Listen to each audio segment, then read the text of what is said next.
This week on Capitol Report, 4 arrested for election fraud tied to the 2019 Bridgeport mayoral primary.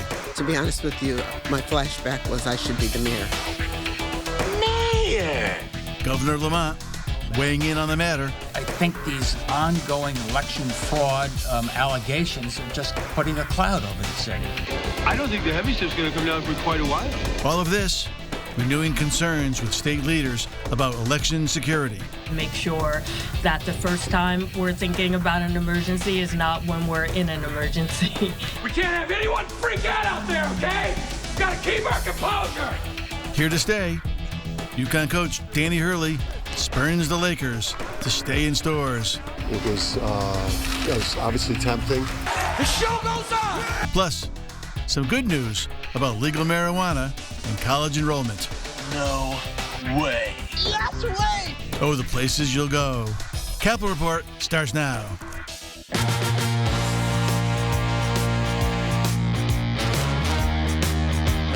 Welcome to Capitol Report. I am Tom Dudchik. We are so glad you're spending part of this, Father's Day Sunday, U.S. Open Final Sunday, alongside the Power Panel. What a better place to spend Father's Day. Alongside Danielle Wong. Good morning. Mayor of Bloomfield, Connecticut. Joe Arison was a dad, right? I am. Good morning, sir. Liz Cranowitz, Republican strategist. Good morning. Johnny Mack, a dad as well, huh? Good morning, Tom. Yes. Okay, so let's get into it. Hey, the great Britney Spears once sang, "Oops, I did it again." And when it comes to election integrity, the city of Bridgeport singing that same old tune last week.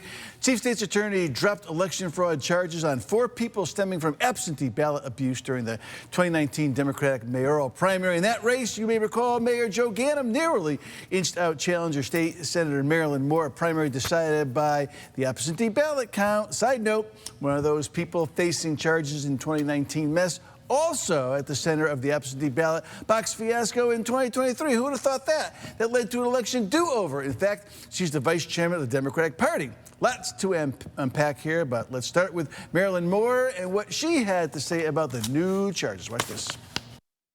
What's ingrained in the party here encourages it. It's how they win elections. I've said that I was in a town committee meeting it was before it had to be like when I first ran in like 2008 when I ran the first time, that Wanda Jeter stood up in a town committee meeting and said, nobody gets elected unless I help them with absentee ballots. In a town committee meeting. So the culture is there. The party knows it. The leadership knows it. But they've been able to continually win elections over and over. It's very organized. John McKinney said off camera, there you go. Well, Joe Ganim didn't go on camera to talk about the arrest, but did release a statement saying it's now up to the justice system, adding, quote, whether it's people accused from the Moore campaign or my campaign, any irregularity is unacceptable. We all agree that the integrity of the voting process is vital to our democracy. And Governor Lamont also weighing in on the matter. Take a listen to what he has to say about the arrest. Watch this. Justice will be served. This has gone on too long, and I'm really glad the state's attorney stepped in. He only got the referral from SEEK about a year ago, and now he's bringing charges. We're going to hold people accountable. One of the things they passed in the legislature this session is SEEK can't take 3 years to decide whether to refer it for prosecution. Now I think it's down to 90 days. Justice delayed is justice denied. We're speeding things up. Liz, you can probably take the whole segment. Well, first of all, I want to applaud you for your Britney Spears reference. I think that's important. That's my producer, John Rose.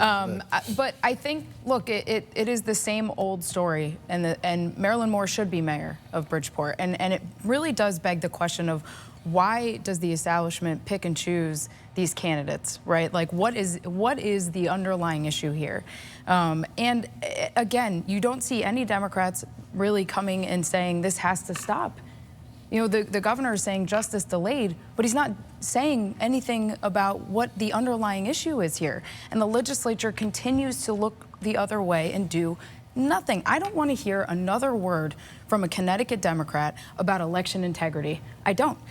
They are empty words because there is no action to back it up, and no action is action. This is a conscious decision by Connecticut Democrats to look the other way. And it is atrocious. Well, you look back to when we passed campaign finance. We had super majorities in both chambers, but we passed campaign finance because we wanted everybody to have equal footing when running for election. We then created more power to SEEK, gave SEEK more tasks to do. But what I think is the problem is their resource allocation over there. We should not be waiting 3, 4, 5 years for charges to come out of this. If people are breaking the law, we have to get them in front of a judge. We have to get them charged. And whatever has to happen at SEEK needs to happen. I thought the governor was spot on with his criticism of why is it taking so long? And justice delayed is justice denied. But Bridgeport keeps happening, and whether it's the state party or whether it's the legislature, somebody's going to have to step in and do something down there. Well, what's most telling about what Marilyn Moore said is she heard this back in 2007, 2008 about Wanda and absentee ballots.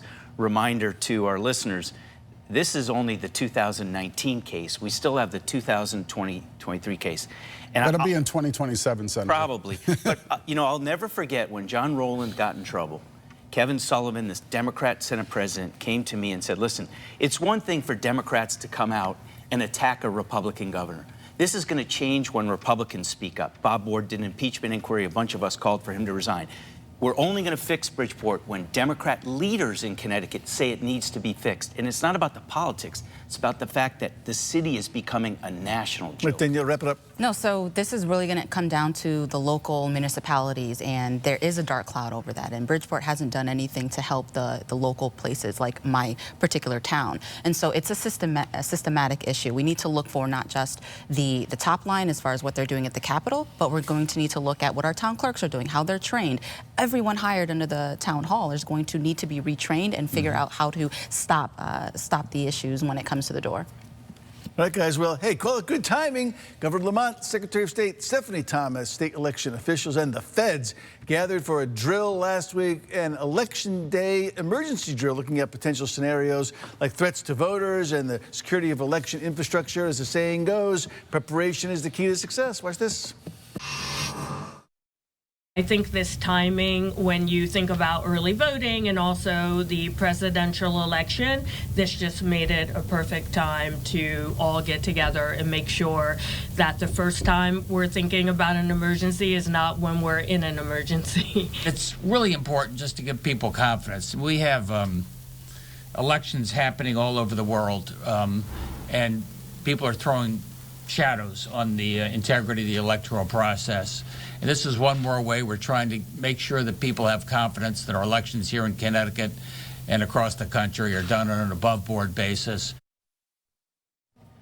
Yeah, but in Bridgeport, it's not. In Bridgeport, it's not. I'm glad you heard me. Like, there was a huge spot bubble over your head. I sit there and I'm like, are we serious? Like, did we just see what happened? What is happening every day? And we're gonna go make comments like that?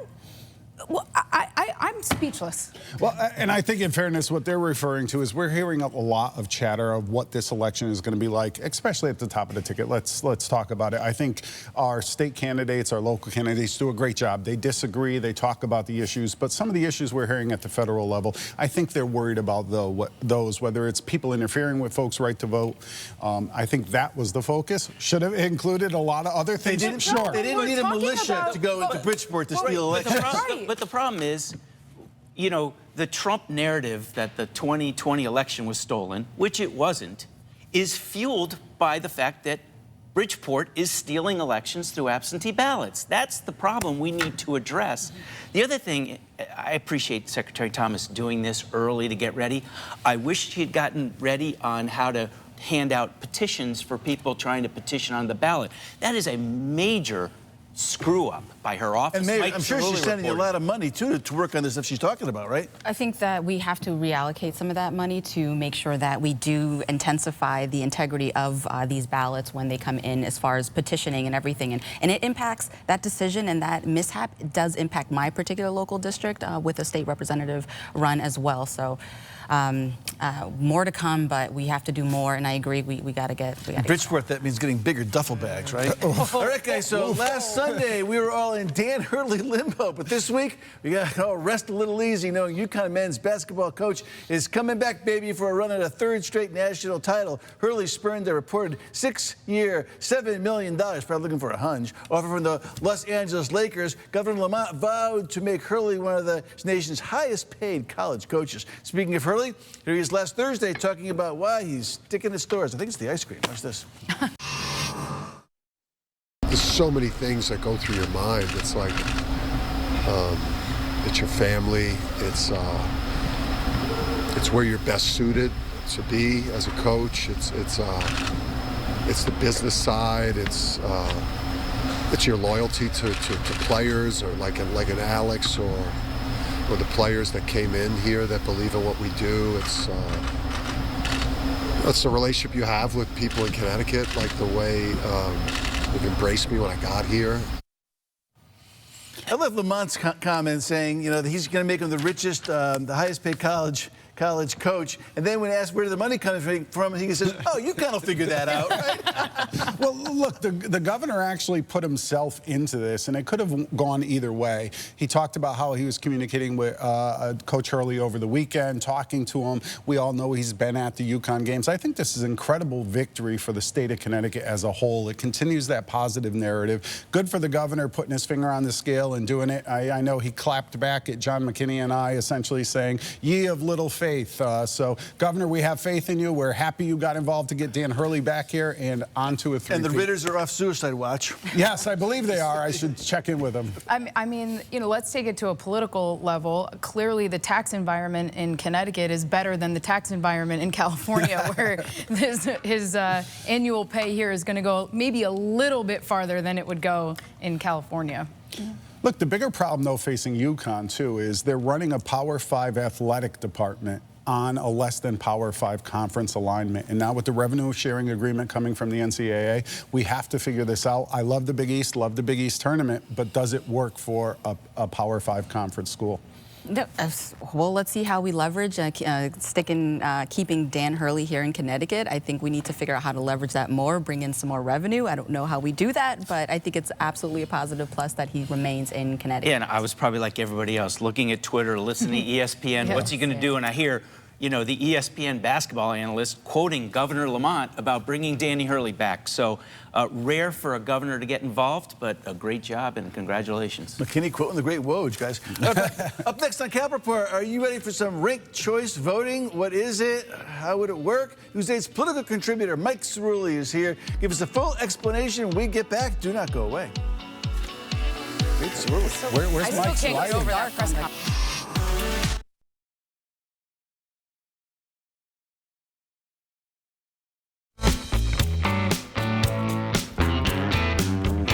A new state task force is considering a major change to the way everyone in Connecticut votes in elections, ranked choice voting. News 8's political contributor Mike Cerulli has the closer look at the possible changes on your ballot. Many advocates of ranked choice voting believe our democracy is threatened by hyper-partisanship and polarization.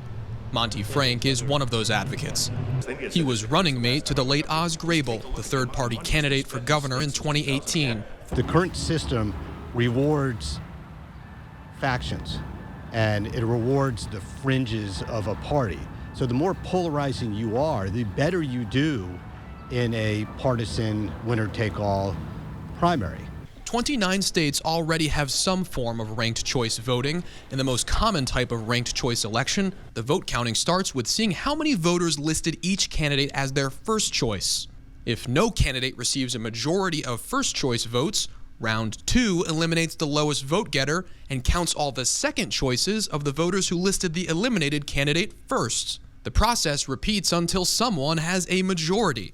Voters are not required to rank all the candidates. It not only drives voter participation, increases voter choice, but it produces a better candidate, a more consensus-driven candidate, and that improves our democracy. Frank is vice chair of a new state working group tasked with providing the legislature with proposals that would allow municipalities and political parties to use ranked choice voting in local elections and primaries. There is bipartisan support for the proposal. There are also concerns. One of my concerns globally is that we've done a lot of changes to our election laws. Those changes include 2 weeks of early voting for the first time this November. Candelora also questions how often more than 2 candidates would actually stand for election. I just think that's rare when it happens. So, you know, to me, it's more of an academic exercise versus something that really have a practical impact on Connecticut voting. Here he is now. Mike Hurley joins the panel. So, Mike, hey, when can we see these possible changes go into effect? Hi, Tom. Yeah, Monty Frank told me they hope to have ranked choice voting implemented for the 2028 presidential primary. They want to pass a bill on it in next year's legislative session. All right, Mike, so give us some famous Mike Hurley analysis here. Would ranked choice voting have its effect as advocates predict or not? What do you think? Yeah, I think any rollout of ranked choice voting would have to be accompanied by a heck of a lot of public education on how it works and what value those second and third choices could have. It's also worth noting that other reforms might also help achieve the advocates' goals. Reforms like lowering the petition threshold for statewide primaries or opening up party primaries to unaffiliated voters, Tom. You know what, my old boss would agree with that one. The problem with this one is McKinney can't count past 3, so there you go. Thanks, Mike, thanks for joining us, buddy. No comment on that one. Up next on Capital Report, quite the controversy happening in Wethersfield surrounding the flying of a flag at Town Hall. We'll discuss it when we get back. Don't go away. Shots fired. Come on, Johnny.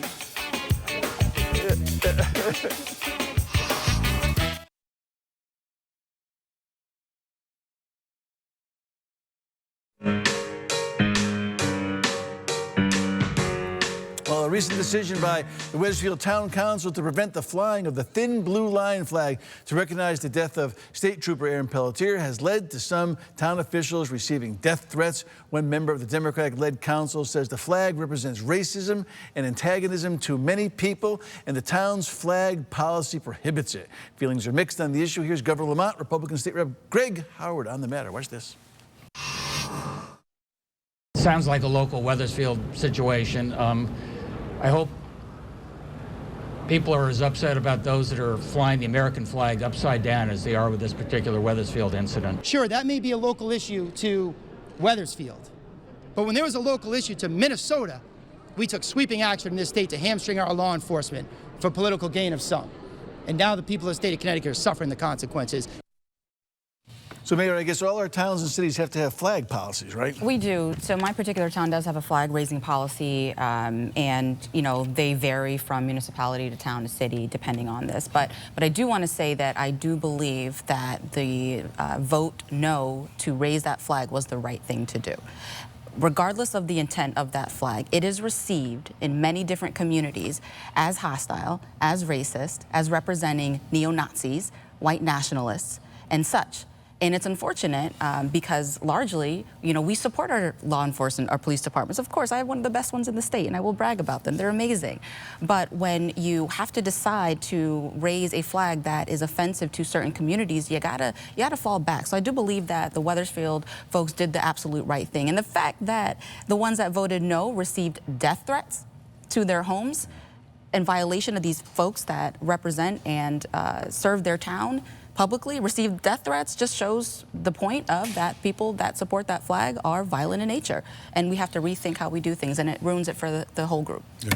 I don't think that the issue was necessarily the fact that the flag couldn't be raised. I think having the policy or what have you follow local ordinance, I do think the issue is really with the comments that were made about the flag and about the police community.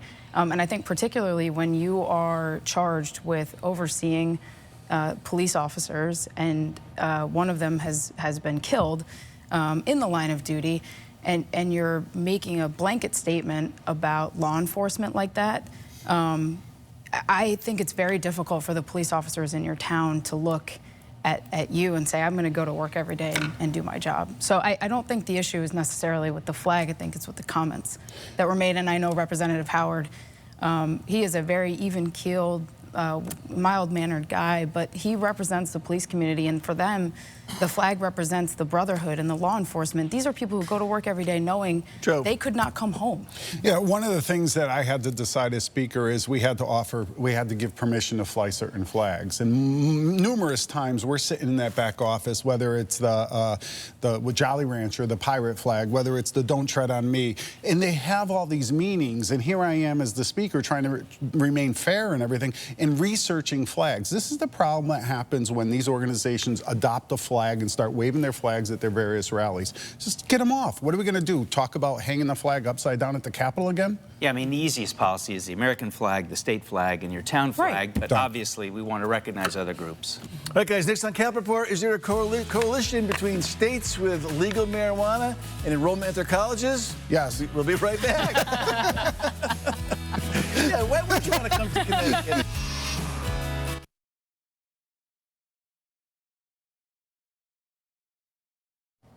A recent report in the publication Marijuana Moment cites a study by University of Oklahoma grad student who finds that states that have legal marijuana saw increased enrollment by up to 9% and that it did not compromise degree completion or graduation rate. Yeah, sure. As for student performance, the study looked specifically at Washington and Colorado, states that were early adopters of legal cannabis. Don't get me wrong, some of the math and research does seem a little bit fuzzy on this, but studies authors hope to dig a little further and learn some of the aspects of student behavior in areas of study. What do you guys think about this one? Look, of course it comes into play. It makes sense to me. College students, adults, everybody, look, they're going to smoke marijuana. Why wouldn't you go to a state where you're not risked being called in front of a judge for marijuana? What I'd like to see this study is what effect that it had on our economy, whether it's DoorDash, the UConn Dairy Bar. I bet you those are through the roof. I mean, you forget, we're the pizza capital of the world. We are. I mean, where else do you want to be? And that's the perfect munchie food after you're nice and stoned. Yeah. I'm sure there's dispensaries close to stores, too. Well, they're popping up. They're definitely popping up. John, you're kind of quiet. No one smoked dope at Yale, right? Of course they did. With all that pizza around? No. All right, guys, that's good. That's going to do it for Danielle, the mayor, the coach, Lizzie, Johnny, Mac. I'm Dudchik. Happy Father's Day. See you next week. That's a good crumple, John. You got to make it. That's a good crumple. Oh.